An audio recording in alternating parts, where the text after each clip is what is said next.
청취자 여러분, 구독과 좋아요 한 번씩 부탁드립니다. 한부엉이의 무서운 이야기 지금 시작합니다. 우선 내가 태어나기 전 있었던 일부터 말할게. 이걸 알아야 뒷얘기가 이해되니까. 엄마의 친한 언니가 신수를 보러 용하다고 소문난 스님을 찾아갔어. 엄마가 지금은 그런 걸 믿지만 그때 엄마는 점이나 사주를 잘 믿지 않았기 때문에 그냥 뚱하게 앉아있는데 그 스님이 엄마한테 대뜸 이번 해가 가기 전에 딸을 가질 겁니다.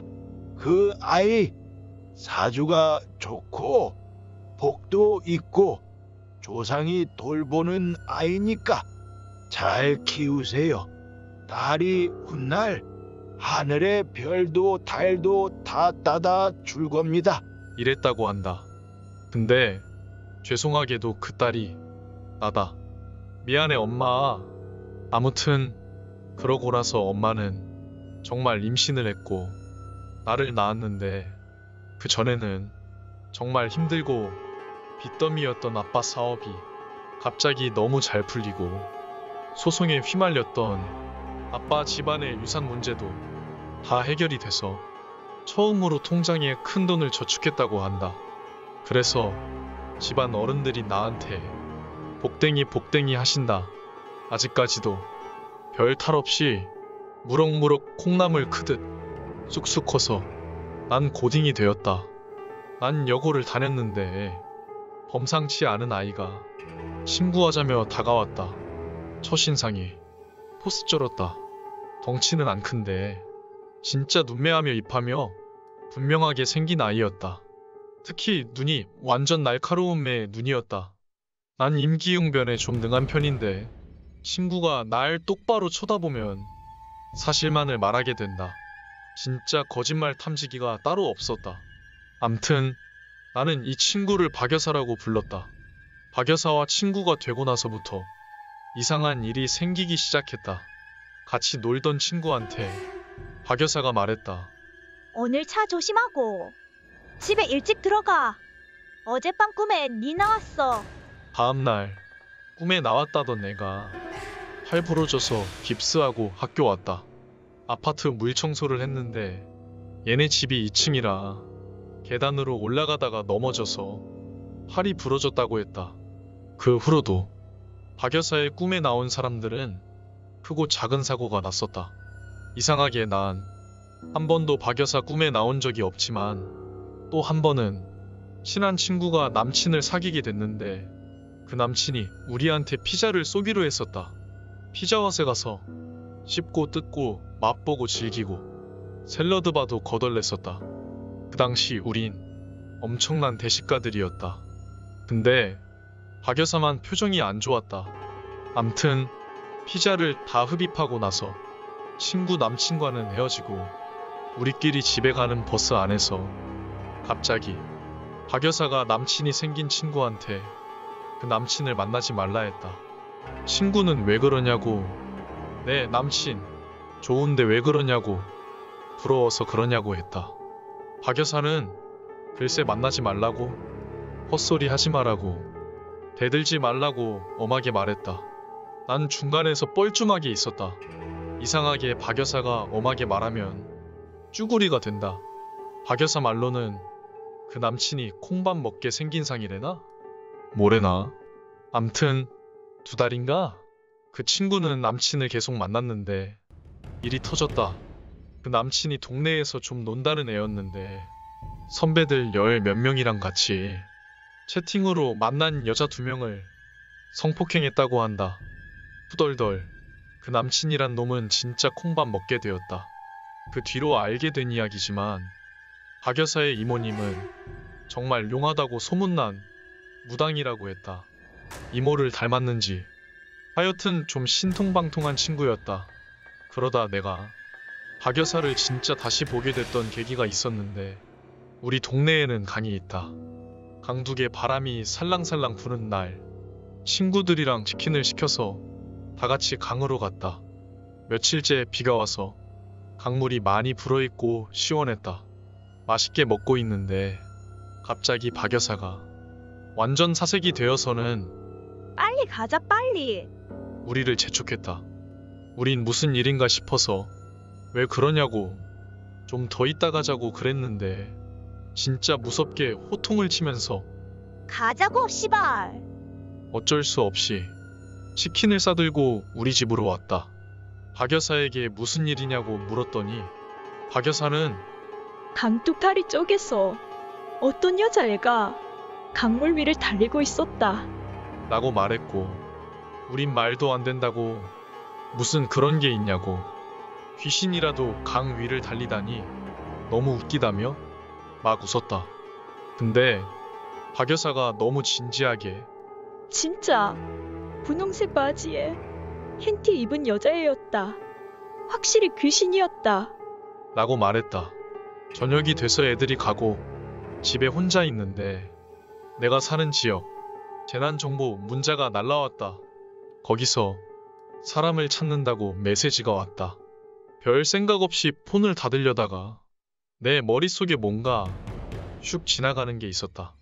다시 자세히 보니 어떤 여자아이의 사진과 함께 이름 김땡땡, 나이 7세, 성별 여자, 흰색 블라우스에 분홍색 바지를 착용. 이 아이를 보신 분은 가까운 경찰서로 연락 바랍니다. 허걱. 솔직히 그때까지는 우연의 일치겠지 라고 생각하며 잠을 잤다.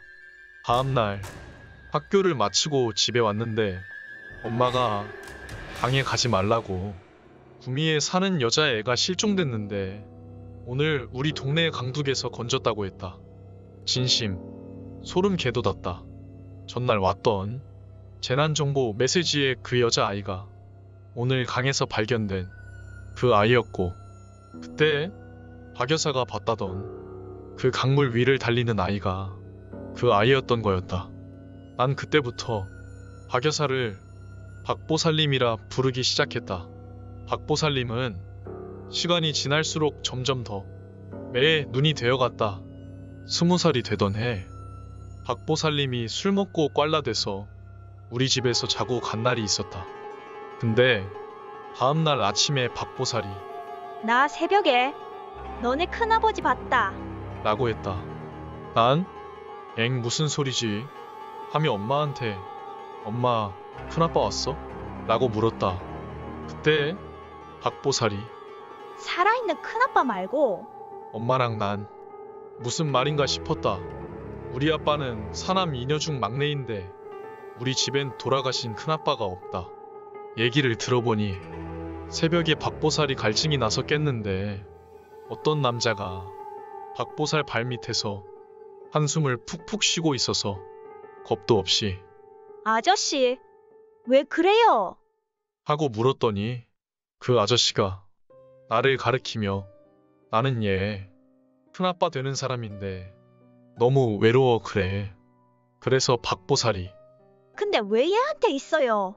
라고 물으니 내 큰아빠 되시는 분께서 내가 제일 좋아하고 아끼던 동생 딸이니까 지켜줄 거야 라고 말하더라.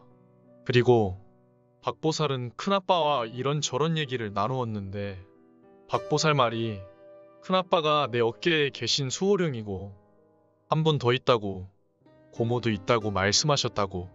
그래서 고모도 봤냐고 물으니까 고모는 못 봤다 했다.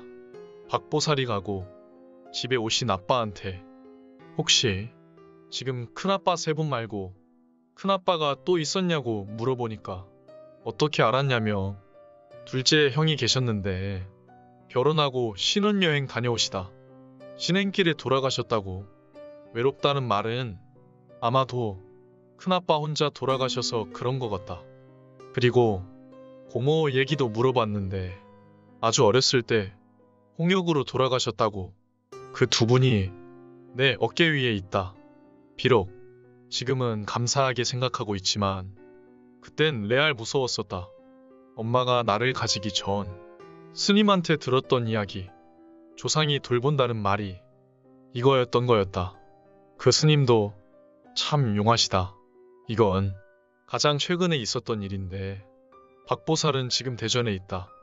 직장이 대전이라 자주는 못 봐도 집에 내려올 때마다 보는데 내가 여기 마중을 나갔다 차에 타더니 또 헛소리를 했다. 차 안에 음기가 가득해. 조심해. 박보살은 그런 장난도 많이 치니까 한 귀로 듣고 한 귀로 흘렸다. 밥 먹으러 근처 식당에 갔는데 박보살이 심각하게 집에 무슨 일 있냐고 물었다. 난? 아니? 없는데? 이렇게 말하고 해맑게 처묵처묵하기만 했다. 밥을 다 먹고 박보살을 집 앞까지 태워주는데 내리기 전에 하는 말. 사람들 좀 많이 태우고 다녀. 네 차에 있는 사람 춥고 외로워 보여. 헉, 이런 망할년. 차 어케 타고 집에 가라고 이년아. 망할년. 집에 와서 난 엄마한테 박보살 만난 이야기랑 박보살이 한 이야기를 했다. 근데 엄마가 갑자기 울면서 외사촌 오빠가 이틀 전에 강물에 뛰어들어 자살했다고 했다. 오늘 발인인데 널 그렇게 이뻐하더니 가는 길에 보러 왔나 보다고. 그냥 멍 했다. 나이 차이가 좀 나는 오빠라서 나 정말 예뻐해주고 그렇게 착할 수가 없던 오빠였는데 나는 막 울면서 박보살한테 전화를 했다. 아까 그 말 뭐냐고. 그러니까 박보살이 작년 여름엔 니네 집에 놀러왔던 사촌 오빠 맞지? 온 몸이 흠뻑 젖어서 덜덜 떨고 있더라. 가는 길에 너 보러 왔나 봐. 이번 이야기 재밌게 들으셨나요? 구독과 좋아요 눌러주시면 앞으로도 더 흥미로운 이야기를 준비하겠습니다. 제 영상을 시청해주신 분들 행복한 하루 되시길 바랍니다. 감사합니다.